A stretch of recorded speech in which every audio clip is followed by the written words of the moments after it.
El cielo matutino sobre Tokio ardía en tonos carmesí el 7 de abril de 1945. El capitán Masao Suinyaga ajustaba sus guantes de cuero dentro de la estrecha cabina de su caza Kai-84 Ayate, el avión más avanzado en el arsenal de la Fuerza Aérea Imperial japonesa. En el aeródromo de Chofu, a unos 20 kilómetros al oeste de la capital, podía escuchar el retumbar lejano que ya se había vuelto demasiado familiar. Otra oleada de superfortalezas estadounidenses B-29 se acercaba desde el sur. Pero ese día algo era distinto. Su radio comenzó a chisporrotear con voces confusas del control terrestre. Informaban sobre cazas desconocidos, aeronaves plateadas aproximándose desde el sureste. El veterano piloto frunció el ceño. ¿Sureste? Era imposible. La base estadounidense más cercana estaba en Saipan, a más de 600 millas, mucho más lejos de lo que podía cubrir cualquier caza escolta conocido. A sus 28 años, como comandante de escuadrón con 3 años de misiones de combate, ya se había enfrentado a todo lo que los norteamericanos habían lanzado contra ellos. P-38 Lightnings en Filipinas, F-6F Hellcats desde portaaviones, e incluso los nuevos F-4U Corsair en Okinawa. Pero esos encuentros habían ocurrido cerca de bases o portaaviones estadounidenses. Allí, en pleno corazón de Japón, los cazas japoneses siempre habían dominado. Su jefe de mecánicos, el sargento Yamamoto, golpeaba frenéticamente el costado de la cabina. «Capitán, emergencia. Cazas desconocidos aproximándose a Tokio desde el sur». La sangre de Suinyaga se heló. ¿Desde el sur? Eso significaba, ¿de dónde exactamente? Rápidamente calculó las distancias en su cabeza. Los estadounidenses habían capturado Iwo-Jima hacía apenas 5 semanas. Pero aún estaba a más de 650 millas. Ningún avión de caza en el mundo tenía semejante alcance. Era aerodinámicamente imposible. Mientras el motor Nakajima A-45 cobraba vida, Suinyaga alcanzó a ver un destello plateado en la distancia. No eran las siluetas oscuras y familiares de cazas embarcados, sino algo completamente distinto.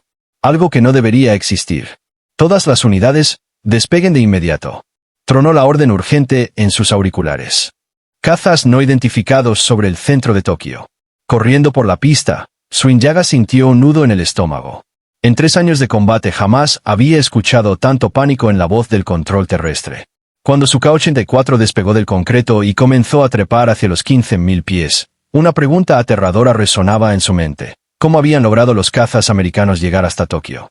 Lo que el capitán Suinyaga no sabía, lo que ningún piloto japonés podía imaginar en ese momento, era que estaba a punto de presenciar una revolución en la guerra aérea que destrozaría todas sus creencias sobre alcance, resistencia y lo que era posible en el diseño de aviones de combate. Aquellas aeronaves plateadas que avanzaban hacia la capital japonesa no representaban solo un nuevo avión, sino la sentencia de muerte de la superioridad aérea japonesa sobre su propio territorio. La era de las misiones de largo alcance del P-51 Mustang apenas comenzaba. Para comprender el impacto que recorría las venas del capitán Suinyaga, había que entender lo que los pilotos japoneses sabían sobre los cazas en abril de 1945. Todas las aeronaves que habían enfrentado seguían las mismas leyes inmutables de la física. Mayor alcance significaba menor rendimiento. Más combustible implicaba menos armamento. Misiones más largas suponían volver a casa como patos sentados con los tanques vacíos. Los japoneses habían dominado esa cruel ecuación. Su legendario A-6M0 alcanzaba su famoso alcance sacrificando blindaje, tanques de combustible autosellantes y protección para el piloto. El resultado, un caza capaz de recorrer enormes distancias, pero que estallaba en llamas con una sola ráfaga bien dirigida. Los pilotos japoneses lo llamaban el ataúd volador cuando los cañones estadounidenses daban en el blanco. Los cazas americanos, en cambio, siempre habían representado la filosofía opuesta. Potentes, fuertemente armados, bien protegidos, pero limitados a misiones de corto alcance. El robusto P-47 Thunderbolt llevaba 8 ametralladoras calibre 50 y soportaba daños que destruirían a un Zero, pero su radio de combate apenas superaba las 300 millas. El bimotor P-38 Lightning ofrecía mejor alcance, pero requería bases relativamente cercanas a sus objetivos. Esa limitación fundamental había dado a la defensa japonesa en casa una ventaja crucial.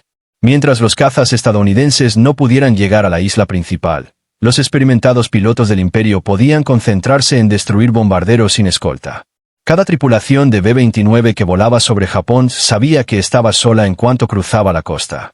El teniente Akira Watanabe, que despegaba desde el aeródromo de Haneda en Sukai 61 yen, había construido toda su doctrina táctica sobre esa realidad. Los americanos vienen gordos y lentos, le había dicho a su compañero apenas 2 días antes. Sus cazas se dan la vuelta en la costa. Ahí es cuando atacamos. A las 6:47, ascendiendo a 1200 pies en formación con otros 5 cazas japoneses, Watanabe fue el primero en verlos. Una formación de estilizadas aeronaves plateadas lanzándose en picada sobre la inmensa fábrica de Nakajima, en Musashino. Pero algo no encajaba en lo que veía. No eran bombarderos. Eran cazas monomotores y se movían con la agresiva confianza de aeronaves que operaban desde su propia base. Control. Aquí Lightning 3, informó por radio con su distintivo de llamada. Cuento 15. No, 20 cazas monomotores atacando la planta de Musashino. Tipo desconocido. La radio estalló en un caos de mensajes confusos. Pilotos japoneses de toda el área de Tokio reportaban la misma visión imposible. Cazas estadounidenses operando con impunidad sobre el corazón de Japón, realizando ataques de precisión a cientos de millas de cualquier base conocida.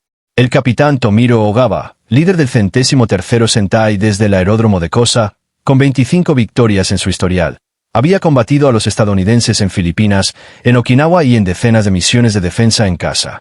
Pero al acercarse a 1000 yardas de aquella misteriosa formación de cazas plateados, comprendió que estaba viendo algo completamente nuevo. Las aeronaves eran hermosas de una manera mortal, con líneas limpias y un diseño decidido. Sus alas elípticas le recordaban al Spitfire británico. Pero el morro era más largo, más agresivo. Lo más inquietante de todo, llevaban grandes tanques de combustible externos bajo las alas. Y aún así, maniobraban como si apenas iniciaran la misión, no como aviones al borde de agotar el combustible. Imposible, murmuró Ogawa dentro de su mascarilla de oxígeno. Esos tanques ya deberían estar vacíos. Lo que Ogawa no sabía era que estaba presenciando la culminación del genio industrial y tecnológico estadounidense. La unión del P-51 Mustang de North American Aviation con la tecnología del motor Rolls-Royce Merlin británico, optimizado para lograr un alcance imposible.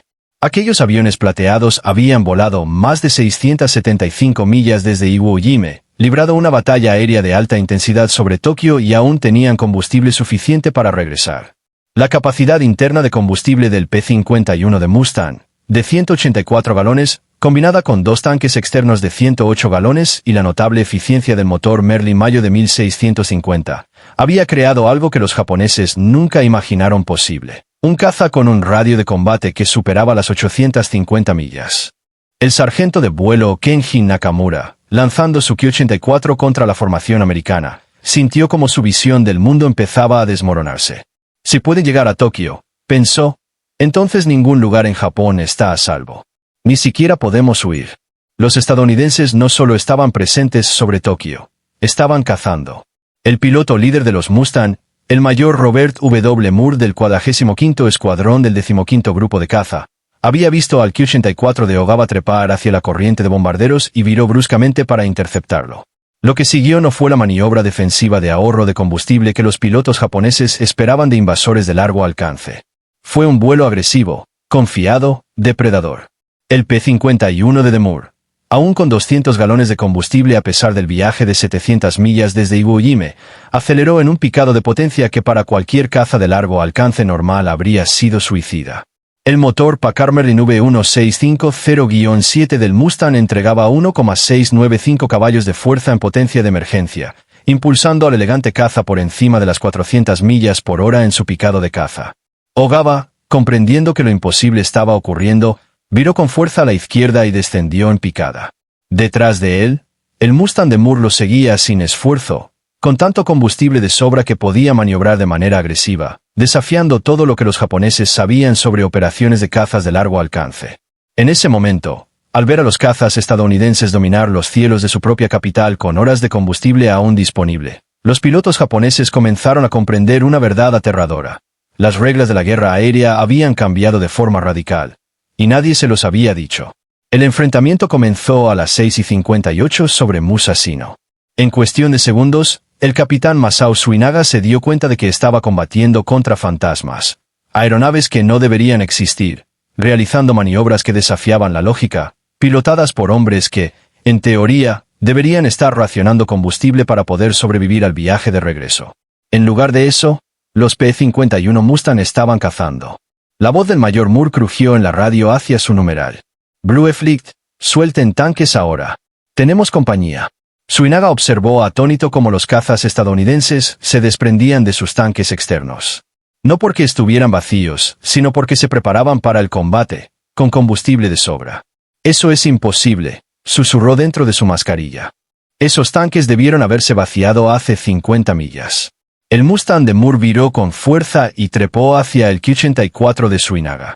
Instintivamente, el japonés giró para enfrentar el ataque de frente, una táctica que le había dado buenos resultados contra cazas estadounidenses hambrientos de combustible en encuentros anteriores. Pero al ver acercarse al plateado Mustang, Suinaga sintió un escalofrío en la sangre. El estadounidense no volaba como un piloto al final de una marcha de 700 millas hacia la muerte. Volaba como si despegara de su propia base. Los dos cazas se aproximaron a una velocidad combinada que superaba las 700 millas por hora. Suinaga disparó primero, con sus dos ametralladoras de 12,7 milímetros y dos cañones de 20 milímetros vomitando fuego hacia el Mustang. Los trazadores anaranjados surcaron entre los aviones cuando Moore respondió con una devastadora ráfaga de sus 6 ametralladoras calibre 50, cada una disparando 850 proyectiles por minuto. En el último instante, ambos pilotos rompieron el ataque, Suinaga a la derecha, Moore a la izquierda. Pero en lugar de prolongar el combate para ahorrar combustible, como todo piloto de largo alcance debía hacer, Moore revirtió de inmediato, en un giro ascendente a la izquierda, persiguiendo a Suinaga con la agresividad de alguien que sabía que aún tenía horas de autonomía de combate. Esto es una locura, jadeó Suinaga por la radio, soportando 5G en un giro desesperado ascendente. ¿Cuánto combustible cargan estos aviones? Lo que no sabía era que el P-51 de Moore había iniciado su misión con 400 galones de combustible, más del doble de lo que jamás había visto en un caza monomotor. Incluso después de volar 675 millas desde Iwo Jima, el Mustang aún llevaba 200 galones, suficiente para una hora de combate intenso y el regreso. A 3 millas de distancia, el teniente Akira Watanabe enfrentaba una situación aún más desesperada. Combatía contra dos P-51 al mismo tiempo, y estos coordinaban sus ataques con una precisión que hablaba de interminable entrenamiento y absoluta confianza en las capacidades de su avión. Control, aquí Lightning III, transmitió con desesperación. Estos cazas no se retiran. No están ahorrando combustible. ¿Cómo es posible? El capitán John B. Hampshire, líder del segundo grupo de Mustangs del 56º grupo de caza, escuchó la misma pregunta que todos los pilotos japoneses se estaban haciendo. Dirigiéndose a su numeral, el teniente Robert Carr habló con voz firme que cruzó las frecuencias de radio. No lo entienden, ¿verdad? Podemos quedarnos y luchar. Podemos quedarnos y cazar. Podemos llegar a cualquier parte de su imperio, y aún así regresar a casa. El impacto psicológico sobre los pilotos japoneses fue inmediato y devastador. Todo su sistema de defensa, basado en la idea de que los cazas americanos debían regresar en cuanto alcanzaban la costa, acababa de hacerse añicos ante aeronaves que realizaban hazañas imposibles a 650 millas de su base.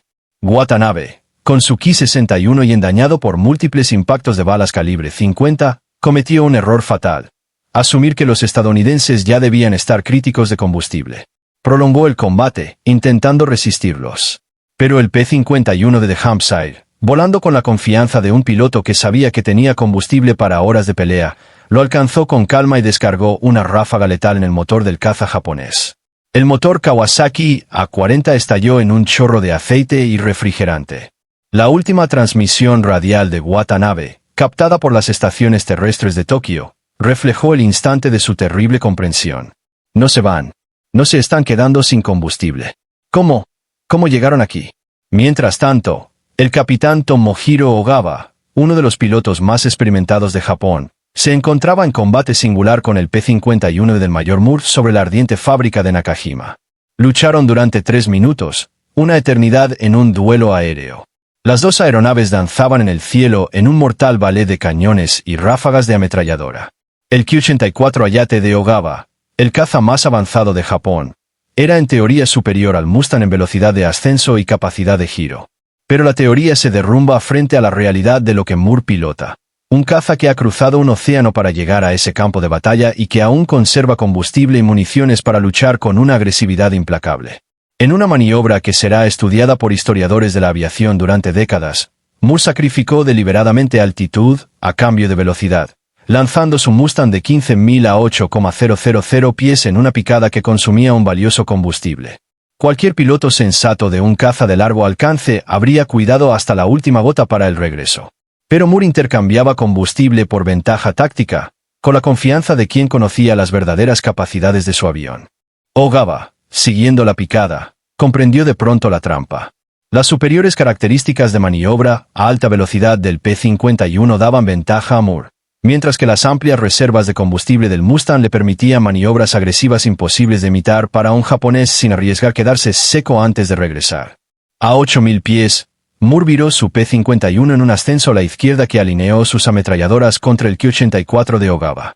Las 6 calibre 50 dispararon en perfecta sincronía, enviando una ráfaga que perforó el ala izquierda y el tanque de combustible del caza japonés. El último pensamiento consciente de Ogaba, mientras su avión iniciaba la picada final hacia las calles de Tokio, capturaba con exactitud el momento en que moría la superioridad aérea japonesa. Si pueden llegar tan lejos, si pueden pelear tanto tiempo, ya hemos perdido la guerra. A las 7 de la mañana y 14, apenas 16 minutos después del primer contacto, el combate había terminado. 7 cazas japoneses habían sido derribados. 2 P-51 resultaron dañados, pero ambos lograron regresar a Iwo Jime. Un viaje de ida y vuelta de más de 1.350 millas, que se suponía imposible para un caza monomotor. Mientras los Mustangs se reagrupaban para emprender el largo camino a casa, aún con combustible suficiente para casi 3 horas más de vuelo, las transmisiones desesperadas del control terrestre japonés contaban la historia de una revolución en la guerra aérea. Todas las unidades, reporten estatus. ¿Cuántos cazas americanos siguen operativos? ¿Se están retirando a sus portaaviones? Control, no hay portaaviones a menos de 500 millas. Entonces, ¿a dónde? ¿A dónde se dirigen? El sargento de vuelo Kenji Nakamura, uno de los pocos pilotos japoneses que sobrevivieron al encuentro, escribiría más tarde en su diario: «Hoy vi el futuro de la guerra aérea, y me aterra. Si los americanos pueden enviar cazas a cualquier rincón de nuestro imperio con combustible de sobra, entonces ningún lugar es seguro. La distancia ya no protege la patria. Ha comenzado la era de la supremacía aérea estadounidense sobre Japón, llevada en las alas de aeronaves que redefinieron lo posible en el cielo». El capitán Masao Suinaga nunca regresó de aquella mañana de abril. Su Ki-84 Hayate fue hallado semanas después en un campo de arroz cerca de Tokio, con los tanques vacíos y el piloto muerto por una sola bala calibre 50 en el corazón. Se convirtió en símbolo de la nueva realidad de Japón. Lo imposible se había vuelto rutina. Los cazas estadounidenses eran ahora dueños del cielo sobre la patria japonesa. El impacto psicológico de aquella primera misión de muy largo alcance de los P-51 recorrió la Fuerza Aérea Imperial Japonesa como un terremoto. El sargento de vuelo Nakamura, uno de los pocos supervivientes del 7 de abril, lo escribió en su diario: «Pasamos 3 años aprendiendo a combatir a los americanos que debían regresar en cuanto alcanzaban nuestra costa. Ahora vienen y van cuando quieren, con combustible para cazarnos como conejos en nuestro propio cielo». En cuestión de días, la estrategia defensiva japonesa se transformó de raíz. Ya no podían confiar en la distancia como refugio. Los P-51 de Mustang, con su revolucionario alcance de 1.650 millas, podían atacar en cualquier punto del imperio japonés y regresar a salvo a Iwo Jime. La certeza matemática que había protegido el corazón industrial de Japón, que ningún caza monomotor podía recorrer tales distancias, fue demolida por el genio de la ingeniería estadounidense. Los números contaban la pesadilla. Entre el 7 de abril y el 15 de agosto de 1945, los Mustangs volaron 51 misiones de muy largo alcance contra las islas japonesas, con recorridos promedio de 1.350 millas. Distancias que meses antes parecían fantasía. Los cazas estadounidenses reclamaron 341 aviones japoneses destruidos, perdiendo apenas 62 Mustangs. Pero la devastación real no se midió en aviones derribados, sino en el colapso de la moral de los pilotos japoneses. El sargento mayor Isamu Sasaki, veterano con 38 victorias que sobrevivió a la guerra, lo resumió: «Después de abril de 1945 dejamos de creer que podíamos ganar. Si los americanos podían mandar cazas desde Iwo Jime hasta Tokio con combustible de sobra, ¿qué más podrían hacer? ¿Dónde podíamos escondernos?». El P-51 Mustang había logrado algo más que la victoria militar. Había provocado una revolución en la estrategia. La eficiencia del motor Merlin, combinada con la perfección aerodinámica del Mustang y su enorme capacidad interna de combustible, reescribió las reglas de la guerra aérea. Los pilotos japoneses, que durante años habían explotado las limitaciones de combustible de los cazas estadounidenses, de pronto se encontraron superados en alcance, armamento y resistencia, cazados sistemáticamente sobre su propio territorio. Las últimas palabras del capitán Tomohiro Ogawa, registradas por el control terrestre antes de que su Ki-84 se precipitara a la bahía de Tokio, resultaron proféticas: si han llegado tan lejos, ya hemos perdido la guerra. Tenía razón. La capacidad de proyectar poder aéreo a través de enormes distancias había cambiado el equilibrio estratégico de manera irreversible. Las fábricas de aviones japonesas, antes protegidas por la geografía, se convirtieron en blancos habituales de ataques de precisión. El intento japonés de contrarrestar la amenaza no hizo más que evidenciar su desesperación. Para el verano de 1945, pilotos experimentados como el suboficial Kenji Fujioto intentaban embestir a los B-29, no por honor samurái, sino porque las tácticas tradicionales eran inútiles contra enemigos capaces de aparecer en cualquier parte con resistencia ilimitada. Hoy, las misiones de muy largo alcance del P-51 Mustang se consideran uno de los ejemplos más grandes de la historia de cómo un avance tecnológico puede alterar el rumbo de la guerra. Los analistas militares modernos aún estudian esos vuelos imposibles de Iwo Jima a Tokio como manuales de cómo el alcance, la resistencia y la proyección estratégica pueden convertirse en armas decisivas. Aquellos Mustangs plateados que sorprendieron a los pilotos japoneses sobre Tokio el 7 de abril de 1945 no solo ganaron batallas aéreas, redefinieron lo que era posible en el cielo.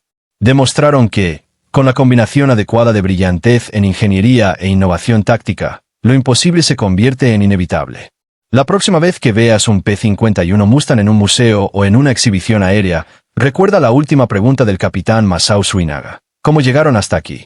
La respuesta cambió al mundo.